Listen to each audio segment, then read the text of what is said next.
Point हमें एक बार revise करके क्या है, मिनिमम असेट कब, at the time of classroom study, at the time of asset. ऐसा नहीं कि एसेट ज्यादा फिर दो, ऐसा नहीं। दूसरा नंबर क्या है, मिनिमम स्टडी याद है, ज्यादा नहीं रहना है, दिमाग मत पागल नहीं बनना है। किसी चीज के पीछे लगना ही मूर्खता होती है, समझाएगी नहीं। पीछे दिन रात कौन काम करता है, और मिनिमम काम कौन करता है, साइड कौन मारता है, ये आईएएस इंजीनियर या डॉक्टर। तो पैसा कौन ज्यादा कमाता है, होता ही नहीं, ठीक है।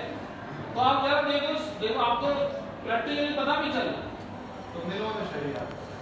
तीसरा फोकस होना है। फोकस कैसे हो कि टीचर को सीरियस लेना है, जो भी आपको गाइडेंस दे रहा है मम्मी मेरे को सीरियस लेना है।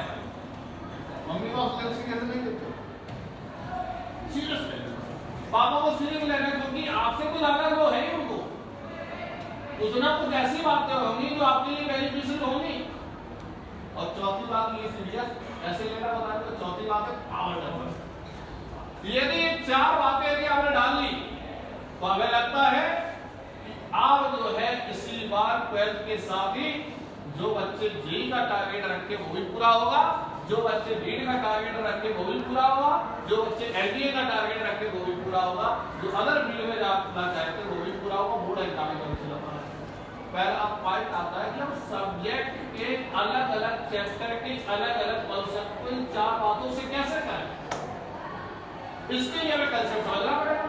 और जब समझना पड़ेगा तो रिवीजन करना नहीं पड़ेगा। रिवीजन नहीं करेंगे तो पढ़ना हमें कम और आउटपुट ज्यादा। एग्जांपल लेते क्या बता दें आप, क्या कितने बच्चे क्या बताना जानते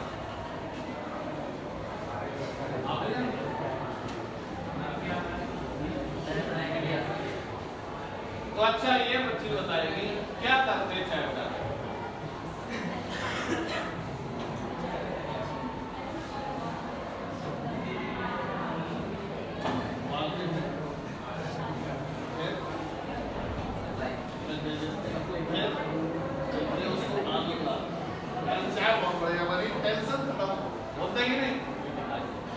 अच्छा इन्होंने चाय की जो प्रोसेस होता है थोड़ा इनसे आपको ध्यान दीजिएगा, अच्छे ध्यान दीजिए। इन्होंने तुरंत बेहिचक बताया, यानी कि मतलब कॉन्फिडेंस था, तभी तो बताया। और दूसरी बात ये कॉन्फिडेंस क्यों था, क्योंकि इनकी प्रैक्टिस थी, और प्रैक्टिस इसलिए भी क्योंकि कॉन्सेप्ट क्लियर था। और जब कॉन्सेप्ट क्लियर है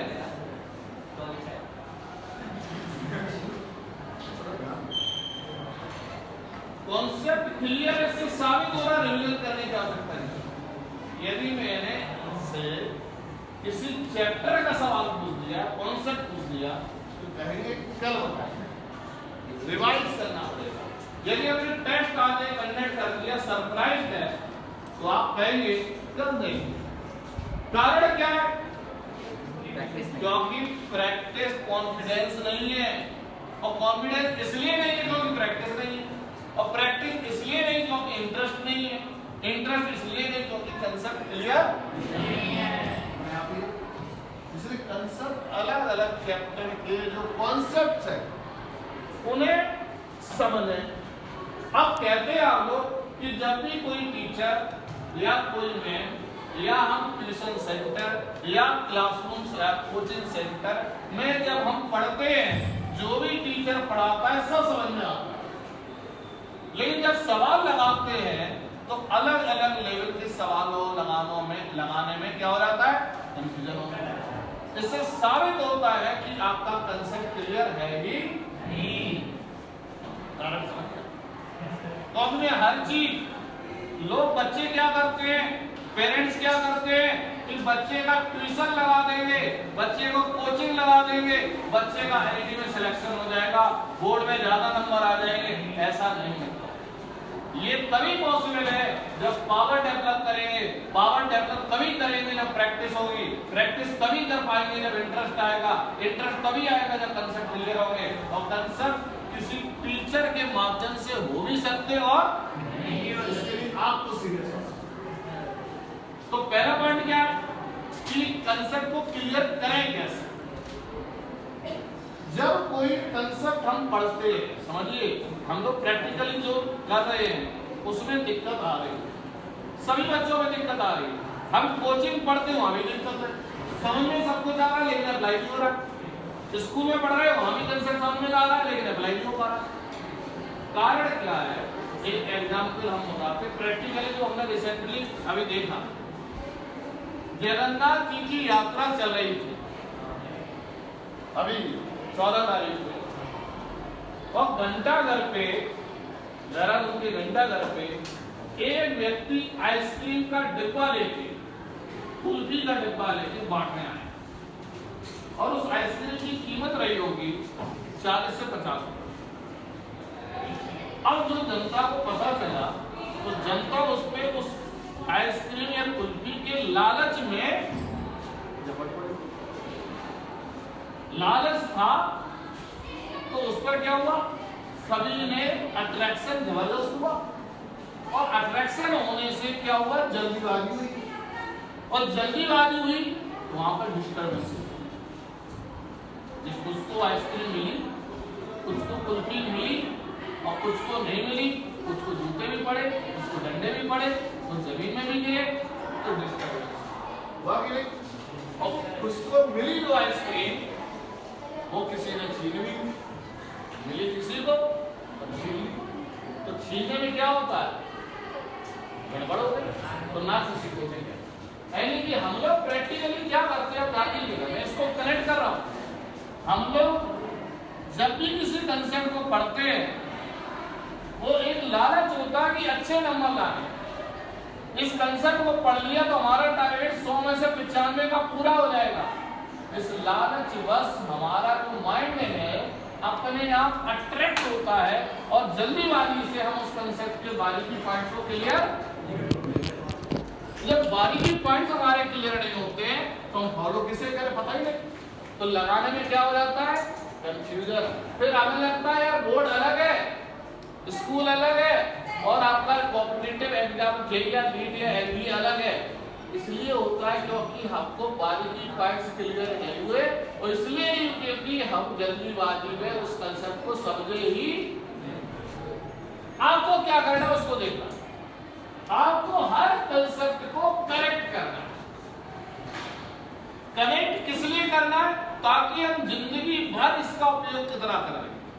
सुबह से रात तक सोने से पहले और सोते वक्त इस कंसेप्ट का कितना हम उपयोग करते हैं।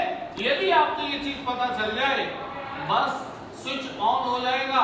तो ये हमने कार है जो मेन केबल है, यदि वहां पर काट दें तो सभी अपने आप बंद हो जाएंगे, और वहां से जोड़ दें तो अलग अलग तो देखना पड़ेगा, नहीं अपने आप ऑन। तो आपने यदि कॉन्सेप्ट को डेली लाइफ से कनेक्ट कर लिया तो फायदे बहुत सारे हैं। पहला फायदा यही होगा कि आप अपने आप माइंड अपने आप सोचना शुरू कर देगा, अपने आप उसकी फीलिंग शुरू हो जाएगी, अपने आप कॉन्सेप्ट के जो बारीकी पॉइंट्स है, की पॉइंट्स हैं, वो अपने आप निकल के आ जाएंगे। केवल आपको लिखना, और उसे आप जब फॉलो करोगे अलग अलग सवाल अपने आप बिना किसी कंफ्यूजन के आ रहे हो। तो फिर आपका एक कंफ्यूजन है बोर्ड का अलग है, कॉम्पिटिटिव एग्जाम वो भी खत्म हो जाएगा। इसके लिए सबसे जरूरी क्या है, connection of the concept with your daily. जब आप किसी कॉन्सेप्ट को अपनी डेली लाइफ से कनेक्ट करते हैं, बस कनेक्शन दे दीजिए, अपने आप आपका माइंड सोचना शुरू कर देगा, अपने आप आपके माइंड का जो बारीकी पॉइंट्स कंसेप्ट के प्रति है वो आपके क्लियर हो जाएंगे। जब आप उसे फॉलो करोगे तो हमें लगता है कि हर एक सवाल को बिना किसी कंफ्यूजन आप अटेम्प्ट करने के लिए कैपेबल हो जाएगा। तो ये बात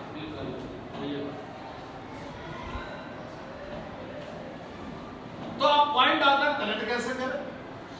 अभी हमने राम और लक्ष्मण की कहानी बताई, प्रैक्टिकली ऐसा है कि नहीं बताओ, तो हमने जोड़ा तो नहीं। राम को यदि फॉलो करेंगे तो हमारे टारगेट पूरे होंगे, और लक्ष्मण जी को फॉलो करेंगे तो टारगेट मेहनत बहुत और फल। तो राम यदि और लक्ष्मण को दोनों को एनालाइज करें तो है क्या, राम में मैग्नीट्यूड भी है और डायरेक्शन भी है, लेकिन दोनों कांस्टेंट है कि नहीं। लक्ष्मण की भी रावण को माना जाए तो मैग्नीट्यूड उनके पास भी वही है, वही टारगेट उनका भी है, लेकिन डायरेक्शन कांस्टेंट है कि वेरिएबल है। यानी राम और लक्ष्मण में थोड़ा सा डिफरेंस है कि बहुत है कांस्टेंट मैग्नीट्यूड, बहुत है डायरेक्शन, बट राम है कांस्टेंट डायरेक्शन और लक्ष्मण जी है अंडरस्टैंड। प्रैक्टिकली ऐसा है। अब हमने इसको कनेक्ट किया तो यदि हमने इसको राम को फॉलो किया तो डायरेक्ट पूरा हो जाएगा, और लक्ष्मण को फॉलो किया तो मेहनत बहुत और आउटपुट कम हो जाएगा कि नहीं। अब हम इसको सबनेट में लाते हैं। हमने इसको सबनेट से कनेक्ट किया तो राम को बोलते वेक्टर फिजिक्स में और लक्ष्मण जी को बोलते स्केलर। तो हमारा कंसेप्ट क्लियर हो गया कि वेक्टर में मैग्नीट्यूड डायरेक्शन दोनों होगा लेकिन दोनों कांस्टेंट होगा, जबकि स्केलर में मैग्नीट्यूड डायरेक्शन दोनों होगा लेकिन मैग्नीट्यूड विल बी कांस्टेंट और डायरेक्शन विल नॉट बी।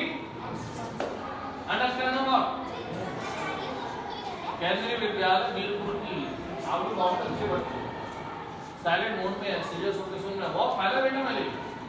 आप लोग तो सोचते हो कोचिंग जाके कुछ नहीं होने वाला यार, कोचिंग जाके 24 लाख बच्चों में से 22 लाख तो तैयारी कर रहा है, सिलेक्शन तो वही 10-12 हजार का तब भी हो रहा है।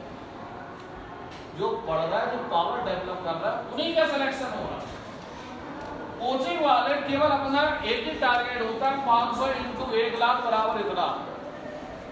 उनका टारगेट आपसे पैसा कमाना है, उनका टारगेट ये है कि फेलों पे अगली बार फिर फोन करेंगे, फिर बुलाएंगे। उनका टारगेट टेस्ट के माध्यम से आपके नंबर लेना है, उनका टारगेट आपके नंबर लेके टेलीफोन करके अपने पैसे कमाने पे टारगेट पूरा करना। तो टारगेट वहां पर किसका पूरा हो रहा है, कोचिंग वाला, आपको भविष्य नहीं होगा।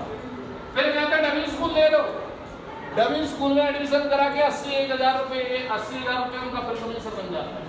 तो कहते हैं हम आपके वेल विशर है कि आपसे कमाने में धंधा बना रखा कमाने में, लेकिन आप लोग सोचते हैं टीचर तो हमारा अच्छी बात कर रहा है, प्रैक्टिकली और आप कमर्शियल उनसे अपने आप को बचाने के लिए समय की बचत हो, क्योंकि आप सुबह से दोपहर तक जब स्कूल जाते हो, शाम को कोचिंग जाते हो, तो आपके अंदर कैपेसिटी भी बचती है, आपका समय बर्बाद होता है।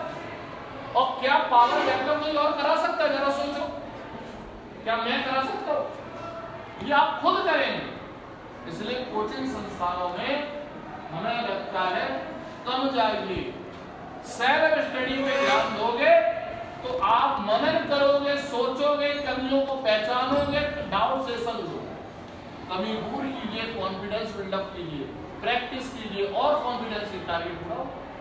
अब हमें रावण लक्ष्मण का पता चल गया, मतलब वेक्टर स्केलर पता चल गया। अब मैं एग्जांपल लिखूंगा तो क्या मैं की पॉइंट समझ में आया वेक्टर का, मैग्नीट्यूड और डायरेक्शन दोनों की नहीं, लेकिन बहुत आप constant. In scalar magnitude is constant और डायरेक्शन इज वेरिएबल। अब हम देखिए आपको दो कांसेप्ट क्लियर कर देंगे जिसको आपको सागर में क्लियर नहीं हुआ, मैं अभी 2 मिनट में कर दूंगा। पूरे सागर में अगर कोचिंग मिल जाए यानी आपको क्लियर नहीं होगा, मैं चैलेंज के साथ कह रहा हूं, मैं 2 मिनट में कर दूंगा, उसके बिना फिर चलेगी नहीं। मैथमेटिक्स का भी कांसेप्ट क्लियर कर दूंगा, आपको लगेगा यार फिजिक्स और केमिस्ट्री इतना की है, ये लोग तो हमको मूर्ख बना रहे हैं 2 साल से, पैसे भी ले लिए, टाइम भी बर्बाद कर दिया और ब्याज भी और अलग ग्रुप भी बना दिया।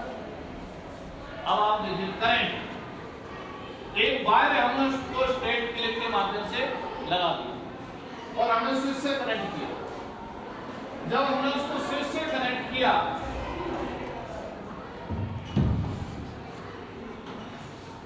और स्विच से ऑन करने के बाद 2 एम्पीयर का करंट फ्लो, कितने एम्पीयर का 2 एम्पीयर का।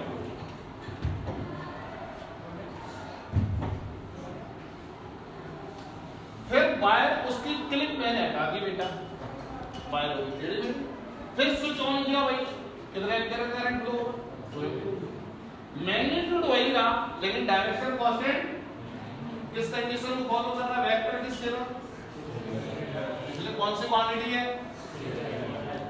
अपने आप को पता चले। अभी हम लोग बुक में जब पढ़ते हैं बोलते हैं स्केलर है ओनली मैग्नीट्यूड इट है लो डायरेक्शन। अब उसकी फीलिंग गलत समझ गए, उसका कहने वाला डायरेक्शन कांस्टेंट नहीं है, लेकिन आप क्या समझ लेते हैं डायरेक्शन होती ही नहीं। जब अपने घर से यहाँ पर आए तो जो रास्ता आपने कवर किया, तो एक लॉन्गेस्ट पाथ कवर करते हो और एक शॉर्टेस्ट पाथ, एक साथ ही तो कवर करते हो। जब सड़क पर चलते हैं तो जब चलते हैं तो पाथ कवर होता है, तो जो पाथ कवर किया वो लॉन्गेस्ट पाथ है और उसे एक साथ शॉर्टेस्ट पाथ कवर करते, एक साथ ही तो कवर करते। शॉर्टेस्ट पाथ का नाम ये देते हैं डिस्प्लेसमेंट, लॉन्गेस्ट पाथ का नाम। जब लॉन्गेस्ट पाथ में हम जा रहे हैं तो डायरेक्शन कैसी है, अलग अलग, और शॉर्टेस्ट पाथ में हमेशा डायरेक्शन कैसी है, इसका मतलब शॉर्टेस्ट पाथ मतलब डिस्प्लेसमेंट किसको